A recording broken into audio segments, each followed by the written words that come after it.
It's four. We're recording 45 minutes after we were supposed to start recording. We always do that. We always have like the best conversations before we hit record. Whoops. But we're recording now. Hi, everyone. This is Melanie, Yazzie. God, it's been about a month. I think it's been about a month since I've sat down to record our PH. A lot has happened. Whoa.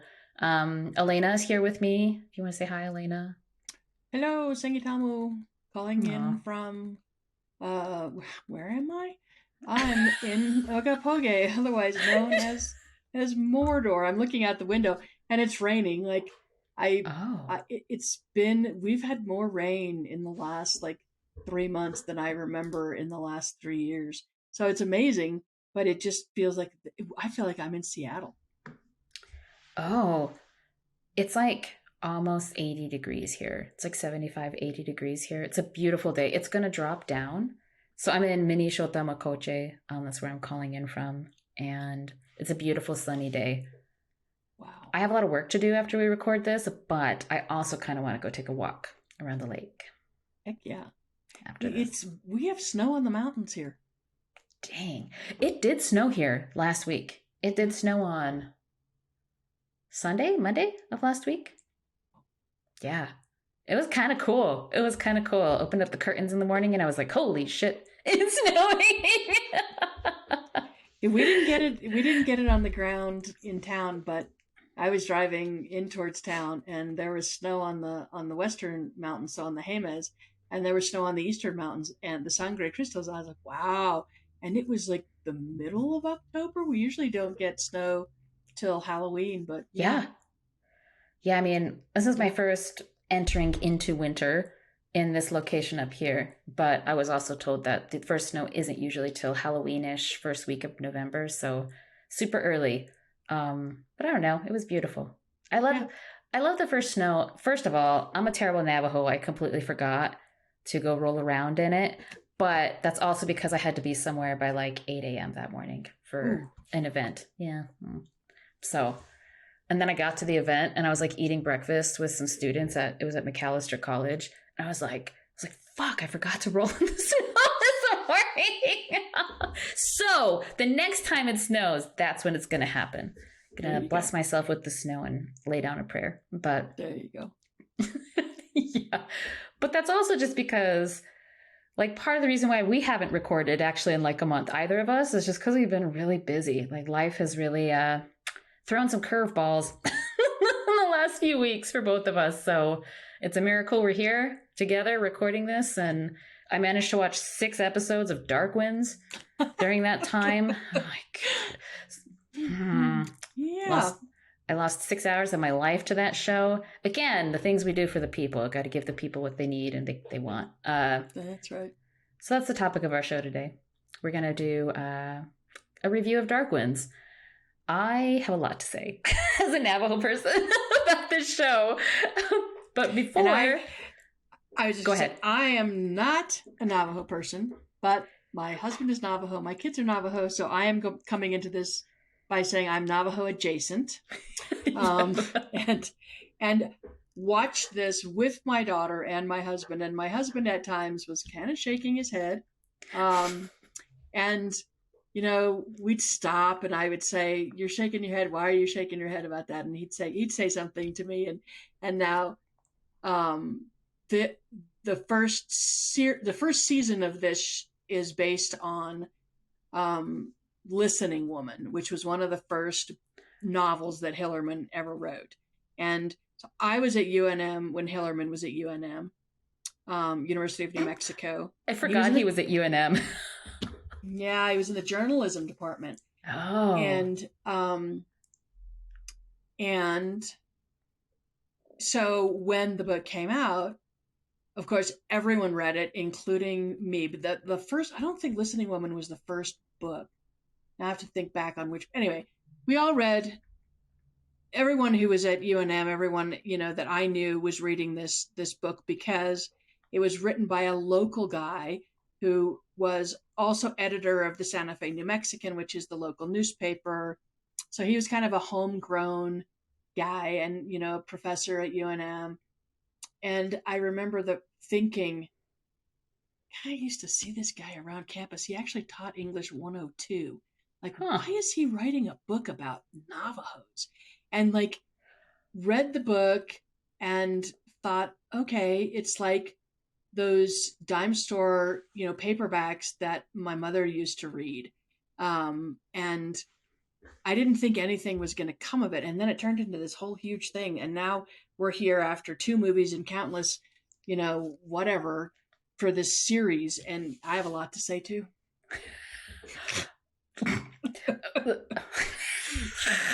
All right. That was the perfect introduction to this topic. I hate Tony Hillerman just because of the way that what he felt was acceptable to write about when it comes to Navajo people. Like he just should have never written those books, frankly. Like the information, he was really obsessed with the culture and like the ceremony and the spirituality. And it's like, dude, like that's not for you. That's not for you. And it's not for frankly, it shouldn't really be for a non-Navajo audience to consume those things, which is my major beef with the show as well. And so it's like, it's just, I'm surprised he's not an anthropologist because the whole thing just feels like bad anthropology, which historically, Navajo people are some of the most like studied people in the world, and have been very central to the creation of like the modern anthropology. And anthropology in the United States leads the world in terms of like, oh gosh, I'm so sorry. My Telegram notifications are going off. I'm going to quit. American anthropology leads the world in terms of kind of like the leading frameworks and the ideas about people and other kinds of people, especially indigenous people. So I'm talking about anthropology, even though he's not an anthropologist, but I bet he had a lot of anthropologist friends if he was at UNM. All I'm saying is, I'm sure he did. All I'm saying is, yeah. No, go ahead. I was going to say during that time period, I'm not going to name any names, but there is a there's a number of I should. There was a number of I know who they are. I bet you do too. That we have the same people in our head. There was a lot of anthropologists who at UNM at the time who based their careers on studying Navajo people. And I remember the big joke used to be, what is a Navajo family? 2 grandparents, 2 parents, 3 kids, and an anthropologist. And that was like literally what it was like in the 70s and 80s. And you had, oh God, some of the things that I heard when I was at UNM in the late 80s and early 90s, people paying, anthropologists paying Navajo people to tell them about, whatever. And it's always about the supernatural stuff. It's always focused on it's always focused on superstition, or what they would term superstition. Yeah. Yep. And first of all, if you don't know anything about anthropology, paying people for information is is extremely ethical problem, and it goes against all anthropological ethics if you believe anthropologists have ethics. And then they would refer to these people so as not to get them in trouble with their communities as subjects. And it was just a horrible, horrible thing in the 70s and 80s for, I think, Navajo people. And that's the time and the dynamic that Hillerman came out of. That makes so much sense. So the field of anthropology, there were some historians, but it was primarily anthropologists, many of whom were probably Tony Hillerman's contemporaries and good friends. They probably, had fancy dinners together in Albuquerque. Had conversations about all of their Navajo subjects and all their friends. I have Navajo friends too. So I'm a creepy white person. I have Navajo friends. But it was during this time that the field of Navajo studies was created by these people. And Navajo studies, I forgot, it was founded in the 1980s. But yeah, Navajo studies was created basically in a Hillerman-esque kind of a voyeuristic gaze at Navajo superstitions, spirituality. They were very obsessed with witchcraft and ceremonies and songs and I don't know, all that shit that you see kind of all over Hillerman's books. And Navajo studies wasn't really taken over by Diné scholars until 2007, I think, was the first time that there was an all Navajo or an all Diné board. And it has since been renamed to Diné Studies, which was quite recent. I sat on that board from 2011 to 2013 or 2014. So I was one of the Diné scholars who worked a little bit on the transition from Navajo studies to Diné studies. But the field is now much more about how Diné people are talking about ourselves and our histories, literary traditions, right? Our intellectual traditions, the frameworks that we're interested in using, the language revitalization. Like those are the things that are much more, I think, upfront in Diné studies today. But yeah, Navajo studies used to very much be like a white anthropologist, white historian. And I actually wouldn't be surprised if Tony Hillerman was on the Navajo Studies board at one time in the 80s or the 90s, because it was about that type of representation of Navajo people. And it was very paternalistic, like that those white anthropologists and those white literary figures would collect Navajo people and kind of cherry pick and groom Navajo people who were then scholars or kind of like intellectuals. Sometimes they were informants. But they were very, they would be like, let's hold this conference and then invite these Navajo people to talk about these things.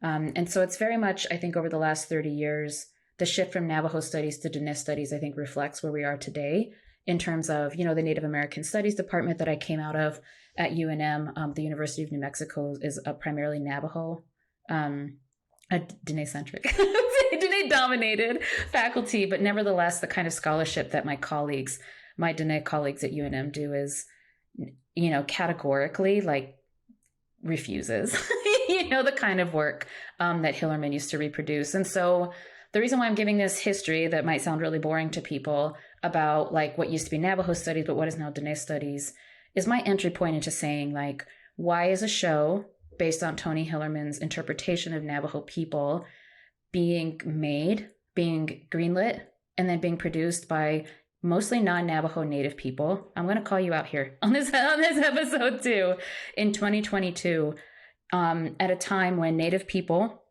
are gaining representation, right? We're like more visible in mainstream media and kind of popular culture, kind of the American public imaginary. And it's a time for Native people to kind of talk about our stories and to represent ourselves in different ways. But why is this particular show stuck in the 70s and the 80s? Really, because it's very verbatim to Hillerman, like the way that Navajo people are portrayed in Dark Winds. Why is that stuck in like a 70s or an 80s paradigm when like Navajo people ourselves have really challenged that and dismantled it and moved so far forward? Like the history, the status of Indigenous, Native American and Indigenous studies today would never approve this kind of show from existing. In the fields of history and anthropology, this kind of shit still passes. In the fields of literary studies and English, this shit still passes. You have Rebecca Roanhorse, right? You have people still writing offensive, dumb shit about my people in the academy. Don't get me wrong. But in Native studies, in like in Diné studies, we don't write this way we don't talk about ourselves this way. And for the most part, we don't disclose the kind of cultural and spiritual and ceremonial knowledge that is so openly like portrayed in the show Dark Winds. I was appalled actually at how candid some of those portrayals were, because it's like, how would you feel if I, as a non-native person, a native non-person from your Indigenous community, what if I was another Native person and I just came in and I was like, you know what? I'm going to create a fictional account of like one of your most sacred ceremonies, and I'm going to turn it into a TV show for the whole world to watch.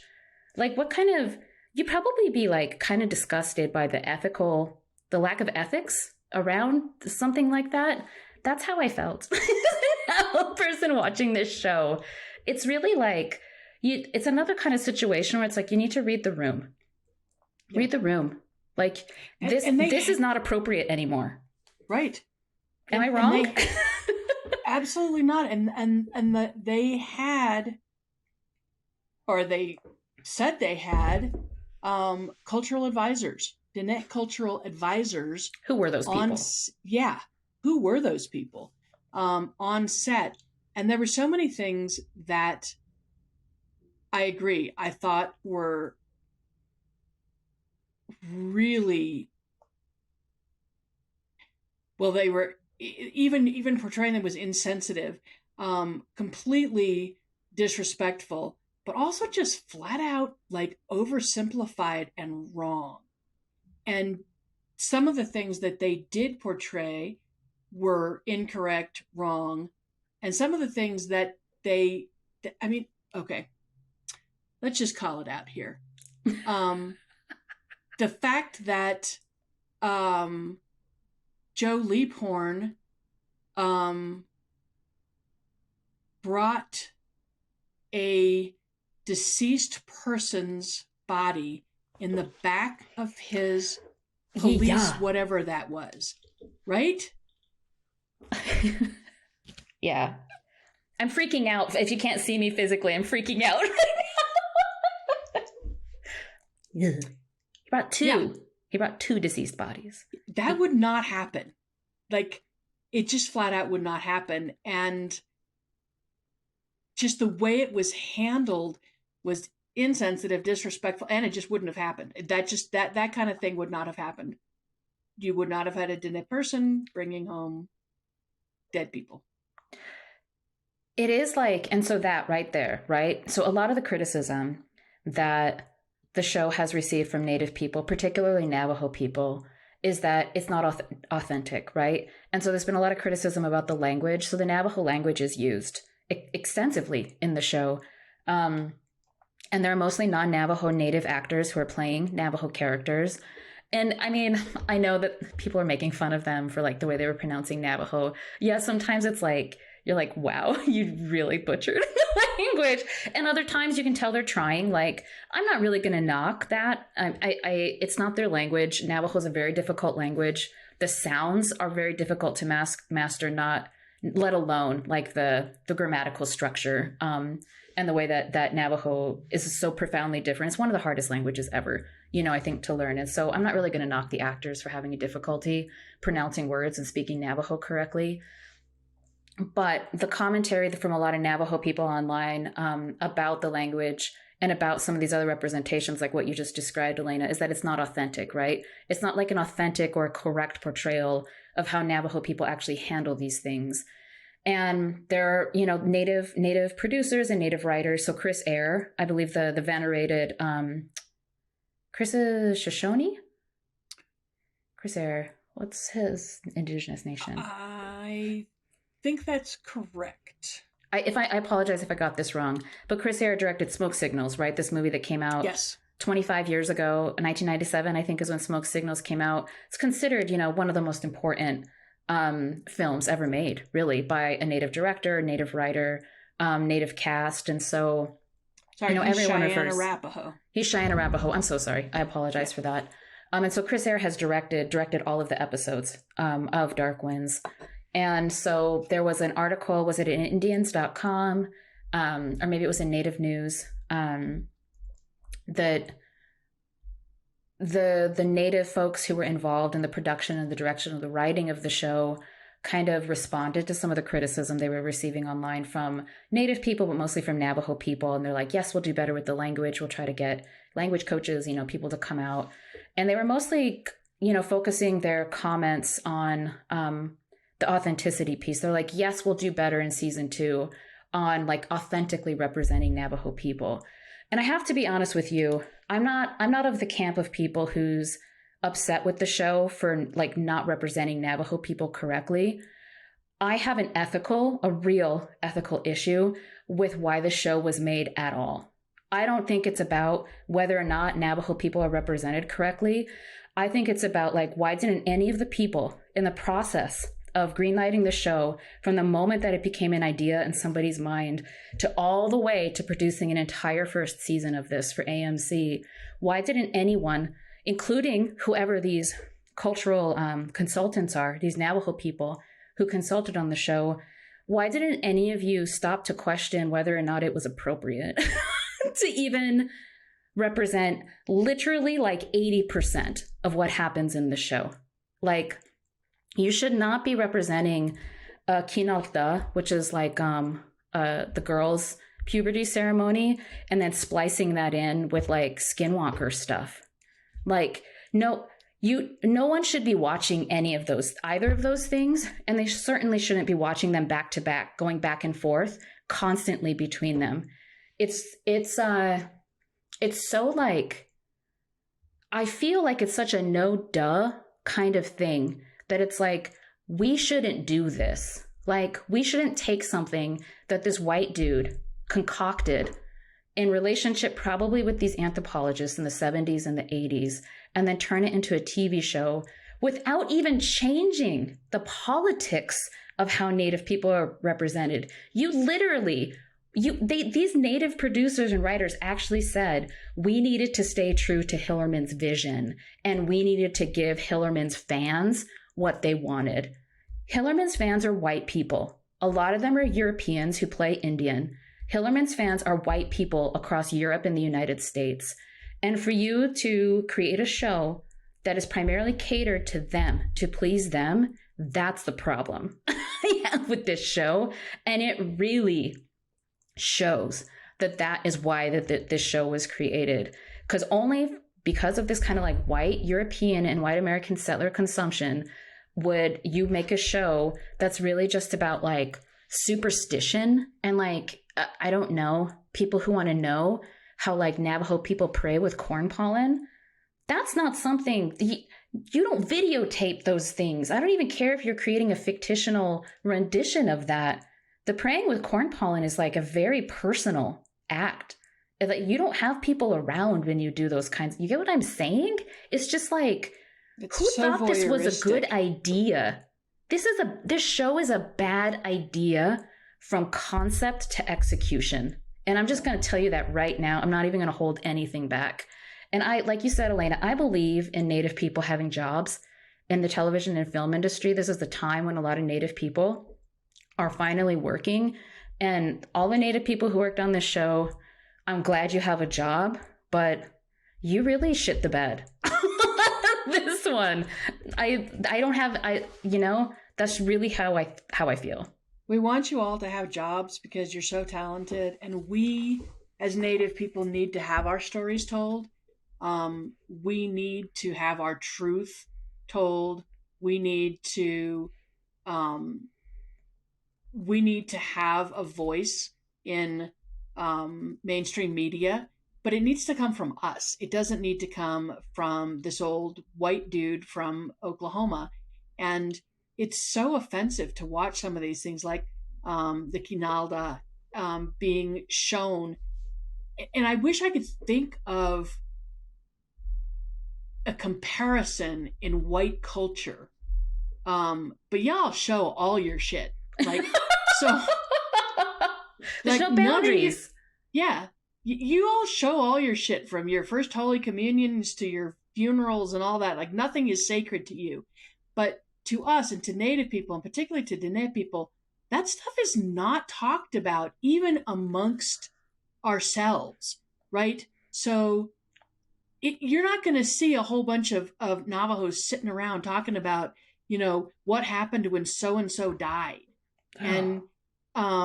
And then to be so flippant about it or so casual about it, like and that was the one thing that really stuck out to me were those bodies, those two bodies.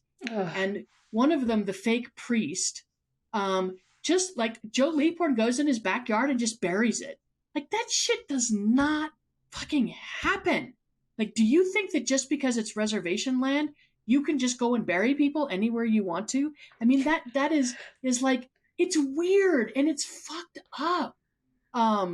That really bothered me. And then the other thing, well, there was a number of things that really bothered me, but the other main thing that really bothered me was the family of the young woman who was killed.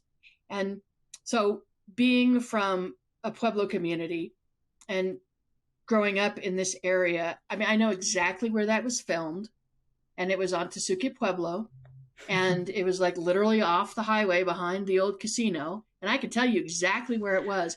And Well, the old there's casino all, is a studio now, a movie yep, studio, right? yep. And so they had these like 3 areas where they filmed, and one of them was what looked like the little community where the family lived, of the daughter, the young woman who was killed in the very opening episode. And there's a fire pit in the center, and then there's a hogan, and then there's another hogan, and like every time they cut to that location, everyone is just sitting around the fire, like nobody's doing anything. And they and I heard this from also from Dene friends and family, like um the doorways are in the wrong place, the way they enter is in the wrong place, the way they exit is in the wrong way. There is a manner of going in to particularly to a hogan when you're doing a ceremony. You enter one way and you exit the other. None of that was followed.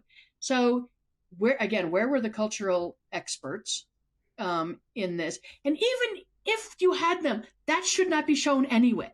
Yeah, Like, exactly. you shouldn't be showing it, and you're showing it, and it's wrong.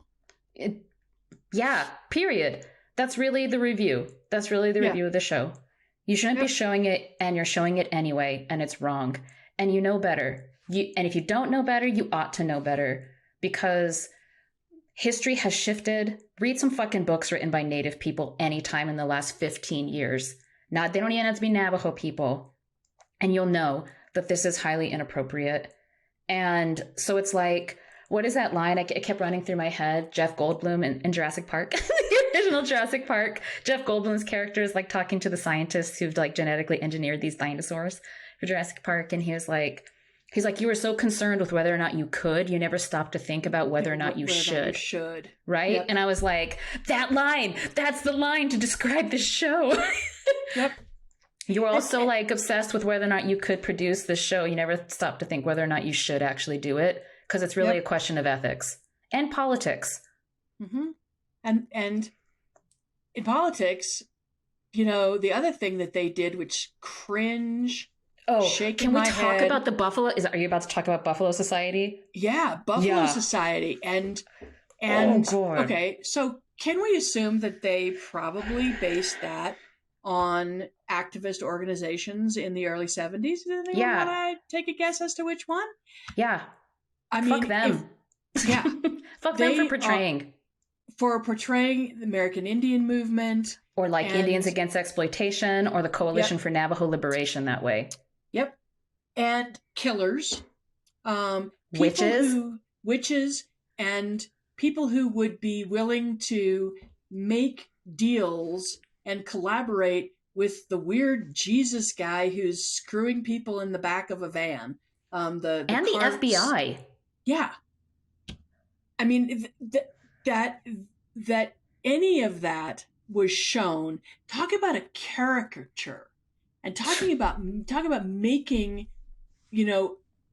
people who were standing up for Native liberation, and people who were standing up for Dene liberation, and people who were trying to fight the extractive industries, and so many other organizations that were fighting for Native rights in the late 60s and early 70s, to turn them into this Buffalo Society. And, the only part I think they got right was that weird rich guy's house, which was definitely all out of Santa Fe.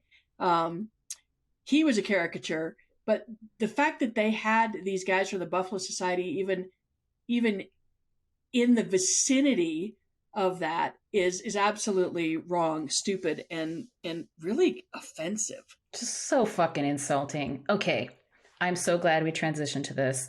So really quickly, for listeners who haven't watched Dark Winds, first of all, I'm gonna tell you right now, don't watch the show.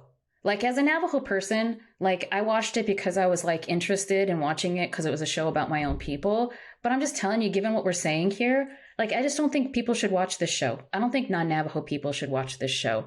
You shouldn't, because you're going to be consuming like these private, like, kind of ceremonial and cultural moments that Navajo people participate in. And like Elena said, we don't even talk about that with ourselves or amongst ourselves. You're basically going to be consuming those things as a voyeur. And it's really inappropriate. It's inappropriate. They're already making the second season. They shouldn't. They should just not make another season of this show.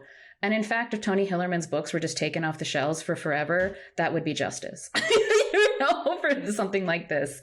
That said, caveat, the Buffalo Society is the primary villain in the show. So all of Hillerman's books follow these two central characters. This Joe Leaphorn, who's a Navajo police deputy or something like that. Sheriff, I don't know. I think he starts out as lieutenant, and then he ends up, yeah. He's a Navajo police lieutenant, and then Chi, what's his name? What's the first name? Jim Chi, who's this like college educated, kind of starts out in the FBI, but the two of them end up becoming like partners, and they solve all these crimes throughout Tony Hillerman's books.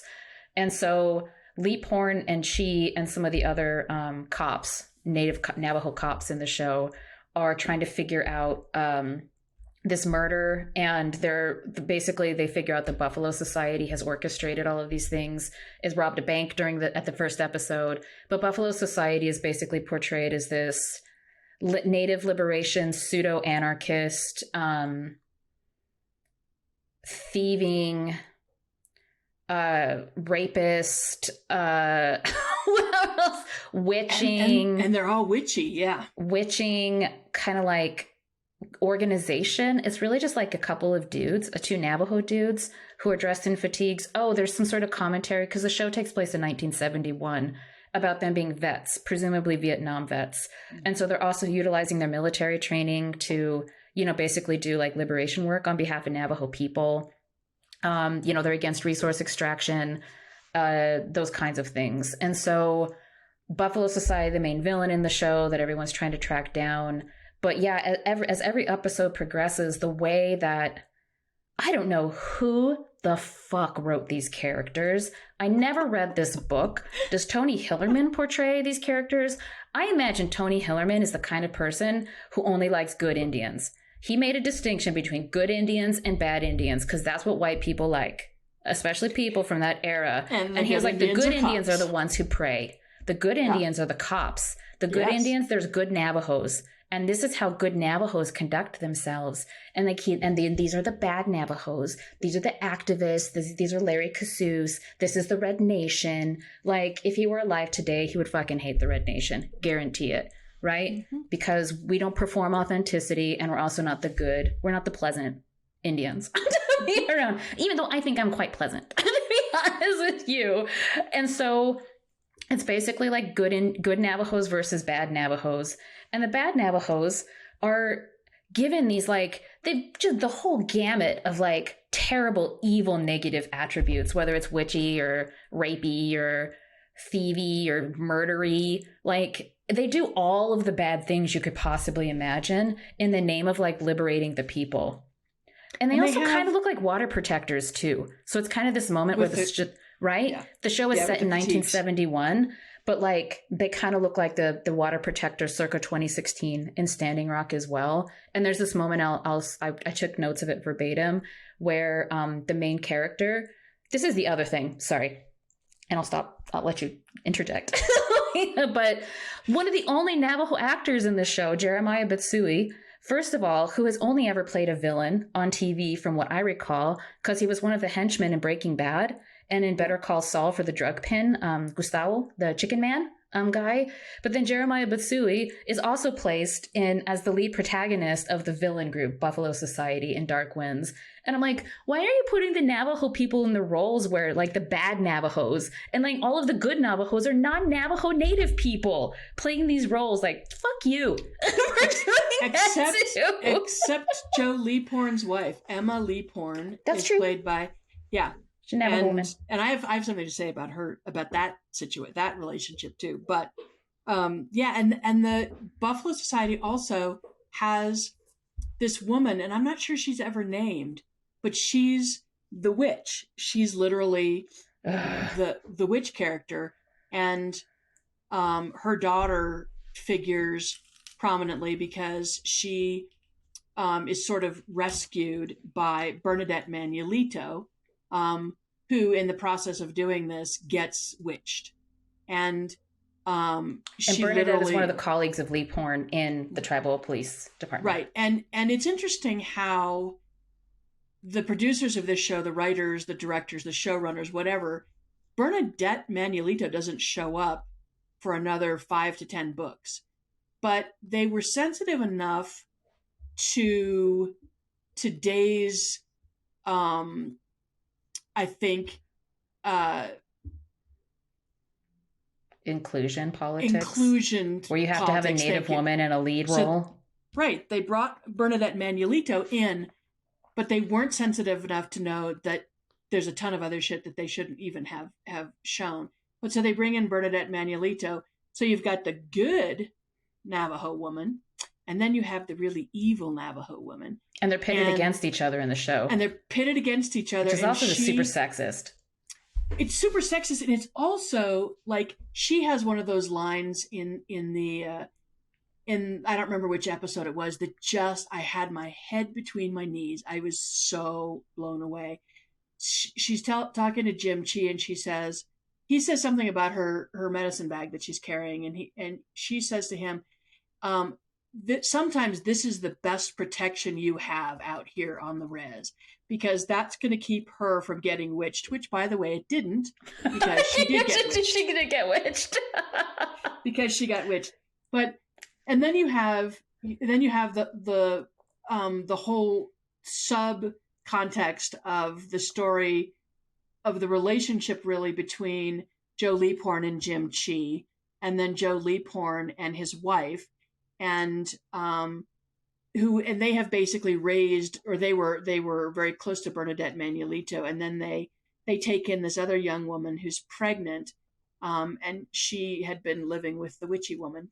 That was her mother. And there's two scenes, that both of which my husband was just shaking his head. And one of them was, they get into a fight. Emma Leaphorn and Joe Leaphorn get into a fight because she's brought this young woman home.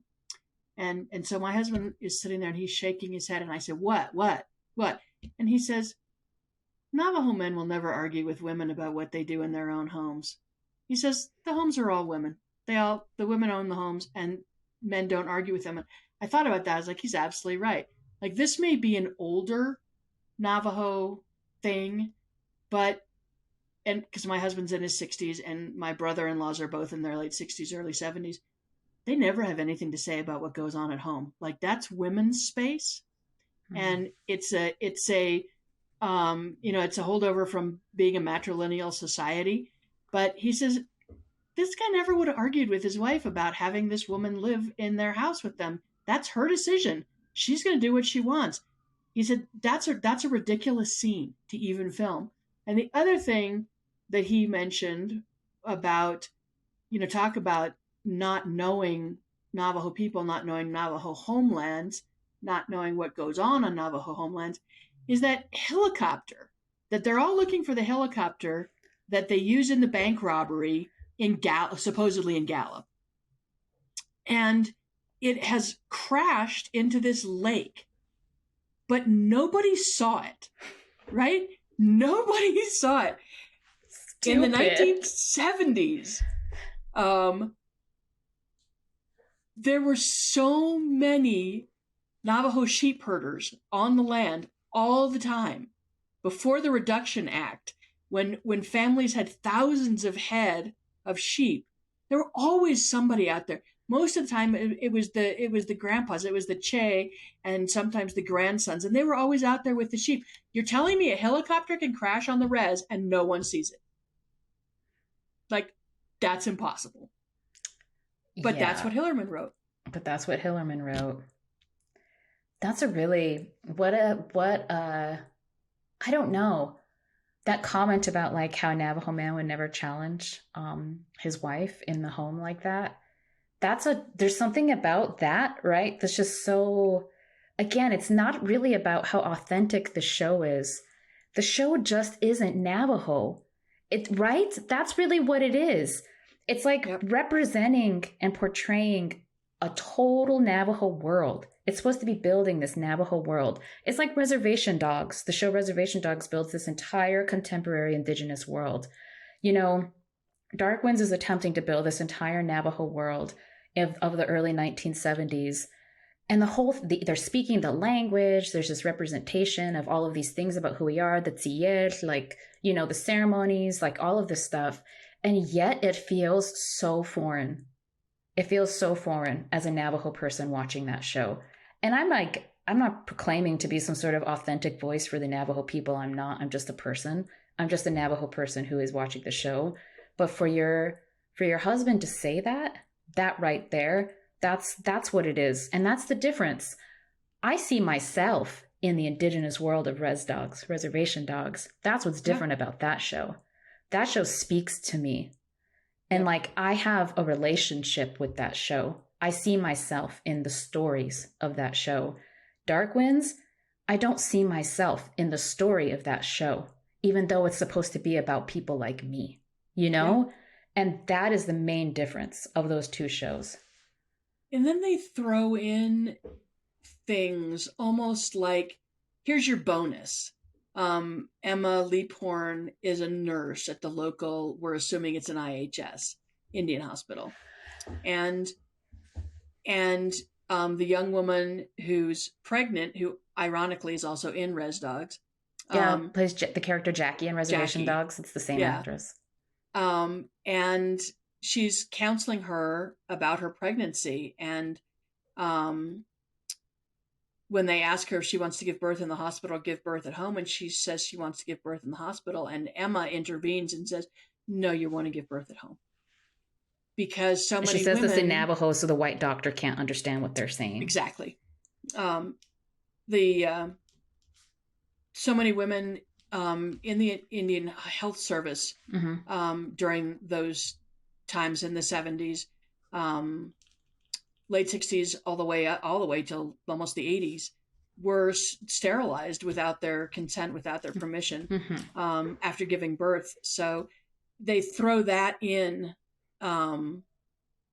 as sort of like a little, bonus to show that they're politically aware. Right. And it felt so forced. Like, it just, I agree. I watched that, and it was almost like watching something on stage that is stilted and forced and doesn't flow. And there were so many times that it just stopped, and I went, what? Yeah, totally. Yeah. No, I agree with you.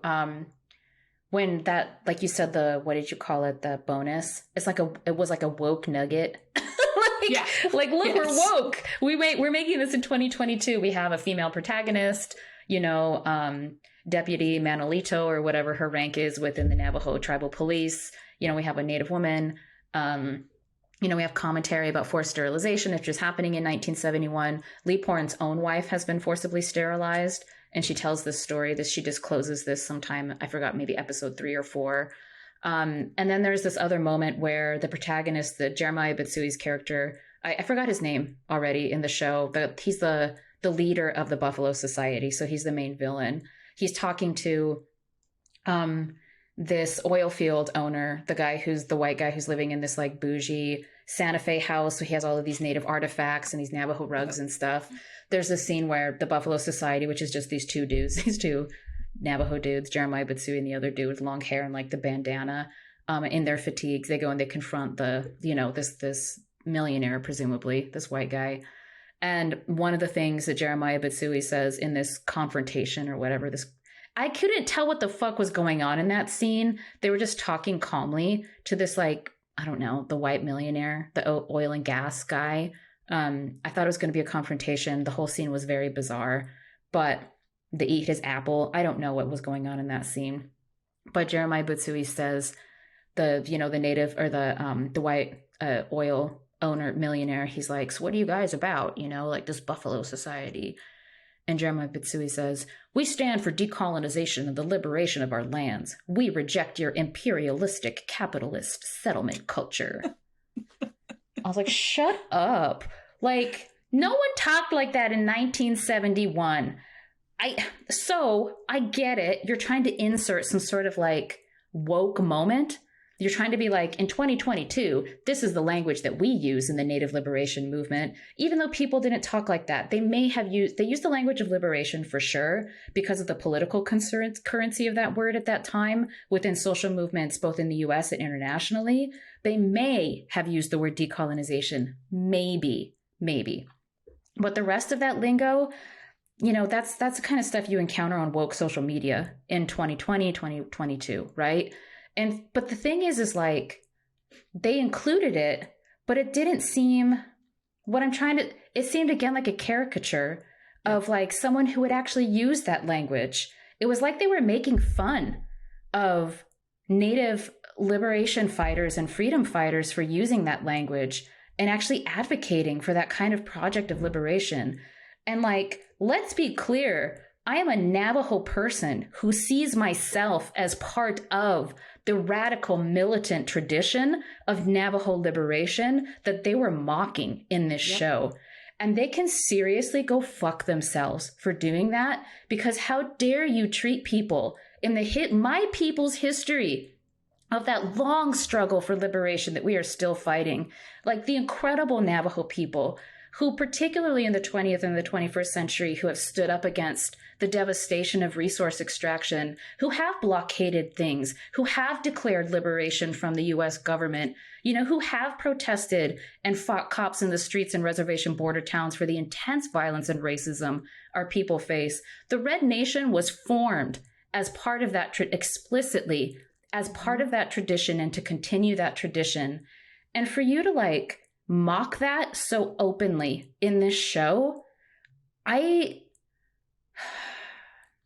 you deserve all the ire that you get from anyone who any Navajo person or other Native person who has really stood for decolonization and liberation.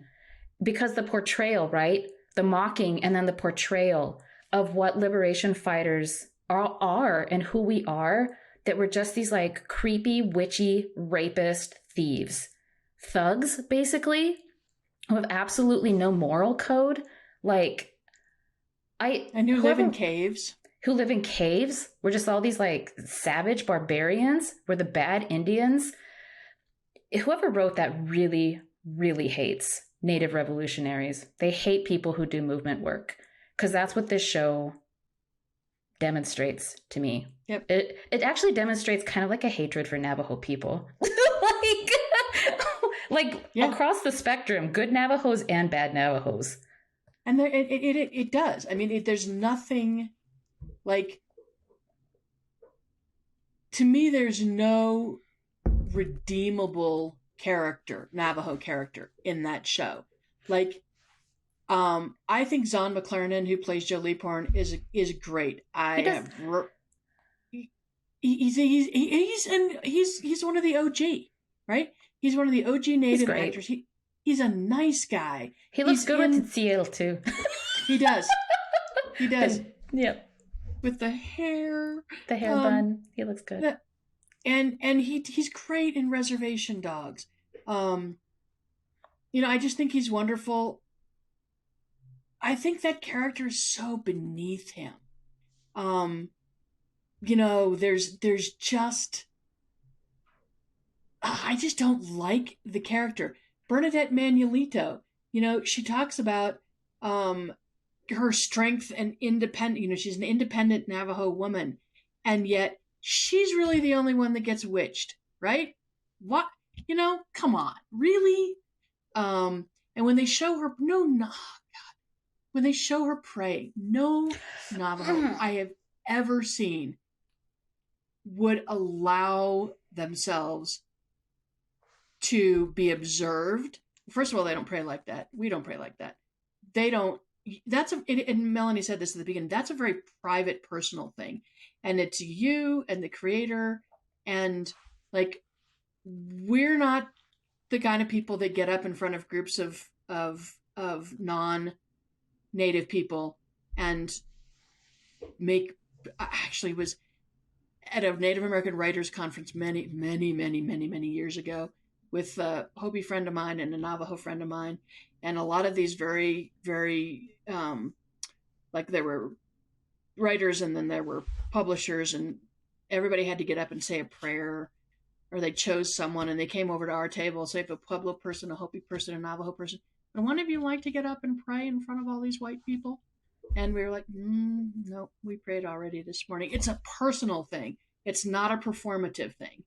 And even to show that character doing it is exploitative, but also the actor should have known better. As a Native person, she should have known better.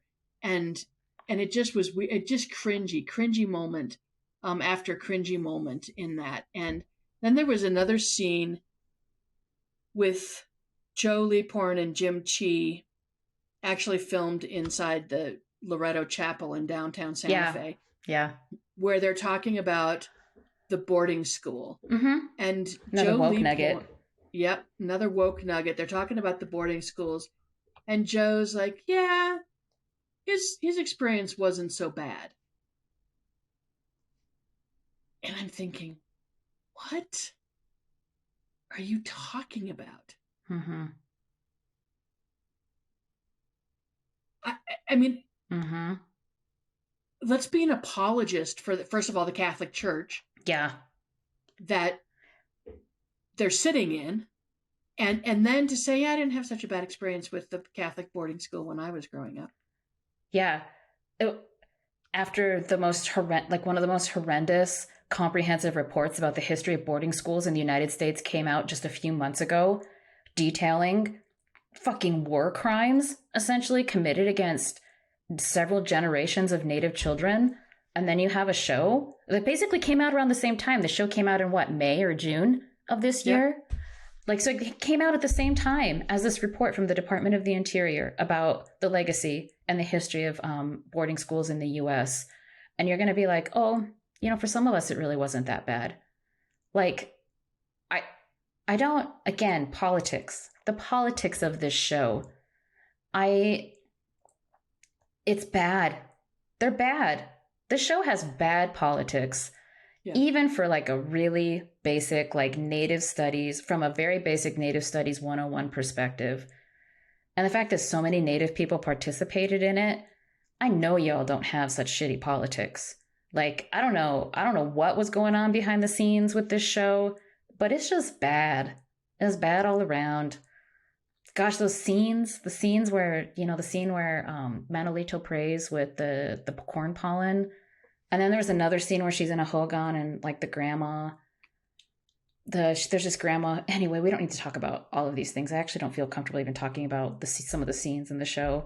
But a grandma is like, they're interacting and then she does something else with corn pollen. The actress, where was the consultant on this? Because the way she prays and even the way she like lets the corn pollen go out of her hand, she literally like chucks it at the ground. She like chucks it. And I'm like, ah! I'm like, you would never do that. Like, don't she treat does it this that little way. dance, kind of, which is like, yeah. It's really like, she's like going through the motions of blessing herself. It's very robotic, but I'm like, you would never treat corn pollen that way, ever. And I know this isn't like a question of whether or not they're portraying our people correctly. It's just like, holy shit, the level of graphic disrespect about those things is just like mind-boggling. It's mind-boggling. I don't know what else to say. Again, as a Navajo person, the show isn't for me. Even though it's supposed to be about Navajo people, I don't see myself in this show. Mostly, I was just really disgusted and insulted and disappointed as I watched the show. I actually had to turn away. The portrayals of witchcraft are incredibly graphic, too. And that's something that Hillerman was just fascinated with. He loved it. Put in every single book. And, it was always skinwalkers this, skinwalkers that. I mean, and the real, I think, insult to Navajo people is that it portrays Navajo people as like this is something that they are obsessed with in their daily lives. Like you can't get through your day.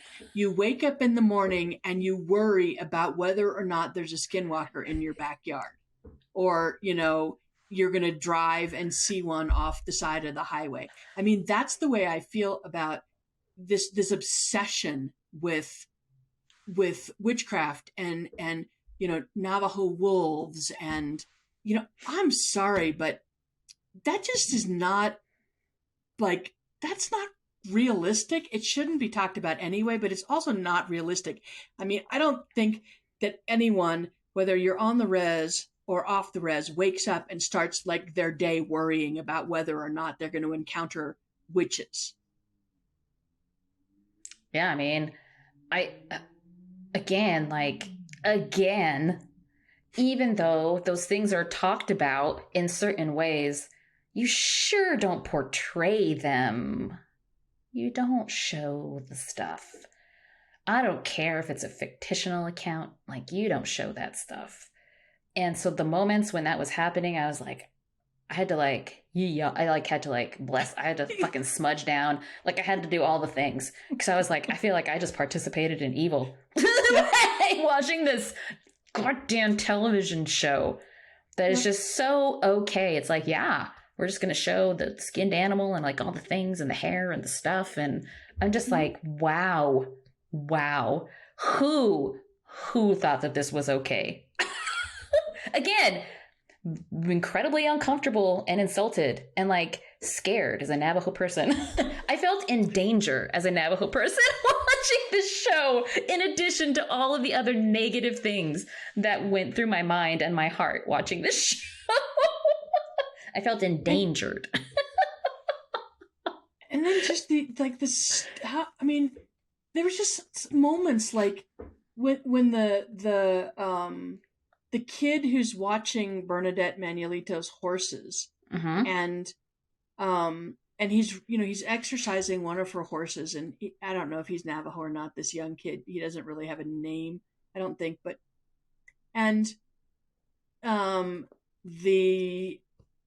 he's at the what looks like it's supposed to be a Navajo flea market. Yeah. And he trades his hat for this helmet thing, and he's out there riding around. What the hell? I mean, that was the stupidest thing I've ever seen. Like, I know so many Navajo cowboys, and they wear their hats to keep the sun off their face. Like, you're not going to be riding horseback on the middle of the Navajo reservation with a helmet on. First of all, it's like, I'm sorry. First of all, it's too freaking hot. And second of all, you can't hear anything. But also, Navajo cowboys take themselves real serious as cowboys. And they would not be caught dead wearing a helmet, when they're doing serious cowboy shit. Let me tell you, the work of a Navajo, the appearance of a Navajo cowboy is something to behold in the Navajo Nation. Down to the skull can imprint on their Wranglers. Yes. Right butt cheek has to be the right butt cheek. Yes, very serious. They are very serious. I mean, Navajo men don't really have butt cheeks, but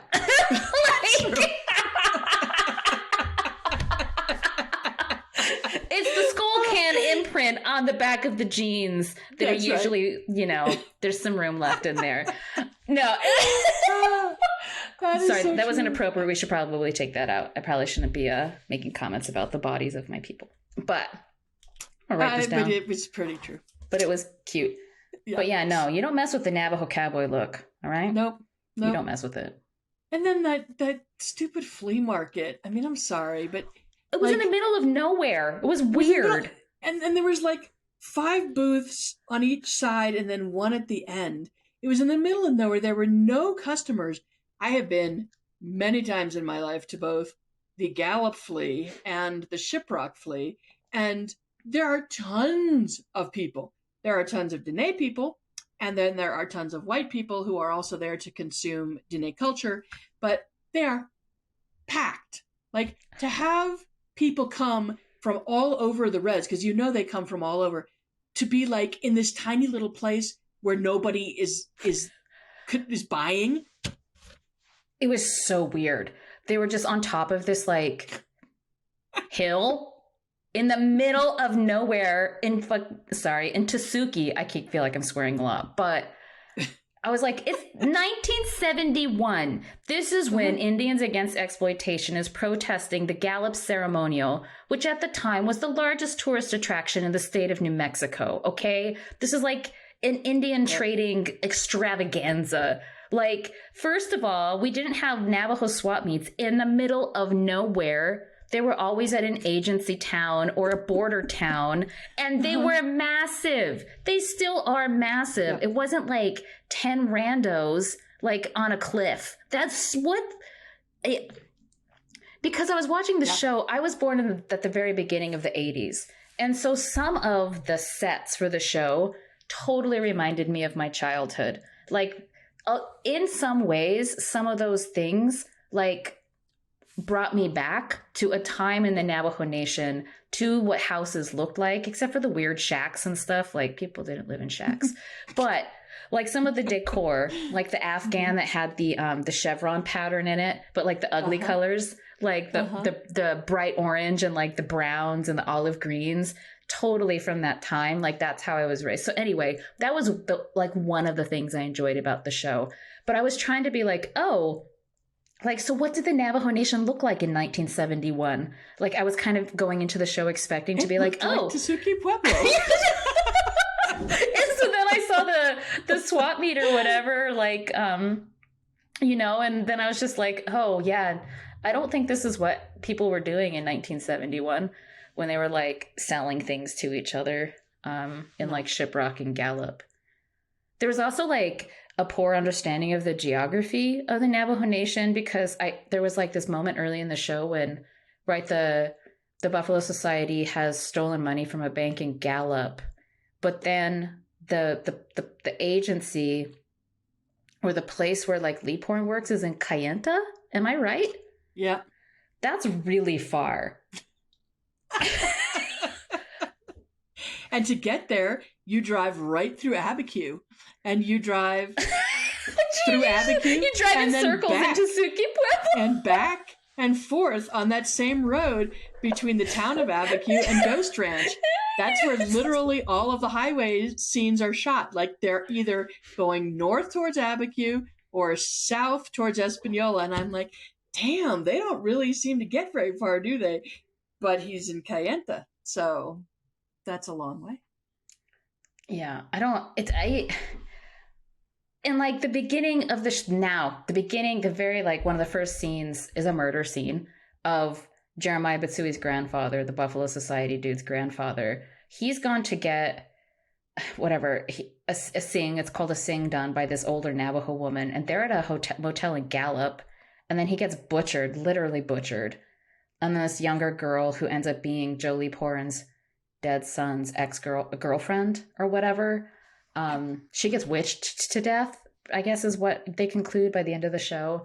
But anyway, they're all in Gallup meeting up at a motel to do a ceremony. And then all of a sudden we find out that Grandma lives out by Kayenta, as does Jeremiah Bitsui's grandfather, as does the girl who passed.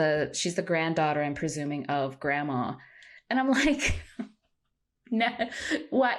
Navajo people would not go to a seedy motel in Gallup, New Mexico to do something like that, especially if they lived like right next to each other outside of Kayenta, which is quite literally on the entire diagonal opposite side of the Navajo Nation. Again. And even if they really wanted to be in a motel, which I highly doubt they would, in Gallup, Kayenta has motels. Like, as does Page, Arizona, which is the border town that is very close to Kayenta, which is on the reservation. Just, again, this is not a show made for Navajo people. This is a show that makes up things about Navajo people for what it feels largely like a white gaze. Yep. It's bad. there were things I was laughing at, but there were things that were really cringy. There were things that were deeply insulting. I had to smudge off after I watched the show. There were things that felt dangerous, actually, to be portraying so openly and flippantly. Like it ran, like I said, it ran the gamut of just alarm bells. I wish more of it was funny. I wish I could make fun of more of the stupid stuff in the show, but I don't know. I didn't. Yeah, I wish I could. no, I agree. It's really unfortunate, and I mean, to be honest, I don't know how, you know, even taking liberties with Hillerman's content, you're never going to get somewhere that you're never going to get into a good place because of the fact that the entire series was written by a white guy, and a white guy who started in the 70s and 80s, and a white guy who, died more than a few years ago, and now his daughter's picked it up, and her claim to fame is that she's centered Bernadette Manuelito more. So she's like the darling. She's the darling of the anthropology scene in Santa Fe, New Mexico still. Yeah. And making her living off of daddy's characters and daddy's fame and daddy's this and daddy's that. Listen, she's the heir to a dynasty built off of the backs of my people. Mm-hmm. And you all made a TV show based on that legacy. And you should stop. You should take the money that you're putting into season 2. You should stop production on season 2. You should hire a bunch of incredible Navajo writers, many of whom work on other shows like Reservation Dogs. And you should create a show about Navajo people that is for Navajo people. Guarantee you could do it. So many different stories you could tell. And it would be beautiful, and it would be funny, and it would be something very different than this. But don't do this again. No. You can take a Navajo writer. You can take, Ramona Emerson. Hi, Ramona Emerson. Yes. And you could. She's fabulous. You could do so much with Native writers writing our stories rather than this old dead white guy. And like, redeem yourselves. You need to redeem yourselves. Like, this was bad. Yeah. This was bad. Yeah, actually, yeah. I think in order to be accountable for the damage that has already been done, you could redeem yourselves, and you would totally win. You would win my heart. You made that choice and you did that. Right now, from one auntie, you all should be ashamed of yourselves. You need to go and pray, and you need to pray for forgiveness from all of your Dene relatives and friends. You need to ask forgiveness. This was bad. Yeah, I'm telling you. We will forgive you, but you gotta ask. Yeah, that's real talk right there. I agree 110%. I'm glad you said it, Elena. And that about wraps up our review of Dark Winds. Total spoilers. Who cares? Don't watch the show. That's right. There aren't any spoilers, just because I hope and I trust that you won't watch the show. Because it's a real doozy. Well, we forgot to announce at the beginning of this show, so hopefully you've made it through with us to this point, that we're also going to be recording a bonus episode that should be dropped for all of our patrons. So people who are part of our Patreon. If you're not, you can go to patreon.com /Red Media Paper. I think it's PAPR, or you can just look up Red Media on Patreon. You can join at $1 a month or $1,000 a month, whichever you choose. $1,000 a month would be great, but you can have access to bonus content if you become a patron through our Patreon. And if you worked on Dark Winds as an Indigenous person and you want to join at $1,000 a month, we will forgive you. Yep, that should be a new level. Actually, we have different levels for our Patreon, so you'll see like the subscription levels, and I think the $1,000 a month is like relieving white settler guilt or something like that. But you all would be at a higher level. Asking for forgiveness for fucking it up so bad. Yeah. And then all the white folks, the non-native people who worked on this show, you don't get that forgiveness. There's shame on you. There's no excuse. And we've been really hard on the native people who worked on this show, but the rest of you, like, and this includes the Hillermans, y'all, can you guys really just like, I would just Stop. just stop. Just stop. You've already been brushed into the dustbin of history, okay? That happened already. That's a cake you can't unbake. No matter how hard you try to revive the fucking zombie that is you, okay? Just stop. Cease and desist. This is a cease and desist moment. So Right. I know you all don't like really care much about Native people's consent or like boundaries, or like when Native people are like, no, don't do that. And then like there's just trespass anyway, which is basically just a description of the entire history of colonialism. But it's just another moment where it's like, just stop. Do not move forward ever. I don't know. Just go, I don't know. Give all that money to Red Media. Yeah, good point. Give all your wealth to Native organizations. Red And Media land needs the back. money. And land back. Yeah. Just give your land to Native people. Yep. Yeah, that's what you should do. You still won't be forgiven. The forgiveness does not lie with Indigenous people. It is not our burden to forgive those who have trespassed. Like, you're just going to have to live with that, with what you did. And figure out what justice looks like in your family. Because, I don't know, am I wrong? Isn't that where we're at historically? Like, you don't even have to read a book. Read some tweets. Just read a few tweets and you'll know that that's where people are at. So, Yep. Well, speaking about things where people just need to stop, the bonus episode we are recording that you can listen to if you join our Patreon is about more ethnic frauds. There's been a slew of stories that have come out this past week. Oh, I just love it. I just love it when people pretend to be Native for decades and they make lots of money. Like, they get a lot of fame from it. And then you're like, cool story. You were just a white woman. All right. Duh. Pretendian Part 4. It never ends.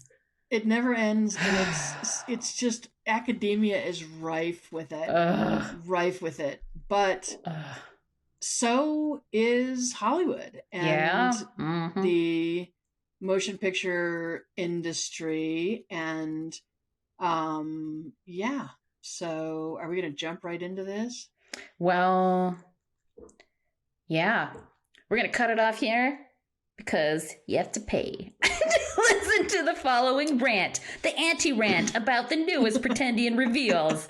But thanks for listening, everyone. Join our Patreon. Join at more than $1 a month. The only way we keep doing this kind of stuff is if we're able to like make some money through our Patreon. And that's the truth. We're completely self-funded that way. So please consider, if you know anyone else who's interested, if you know like somebody who has white settler guilt, get them to join our Patreon.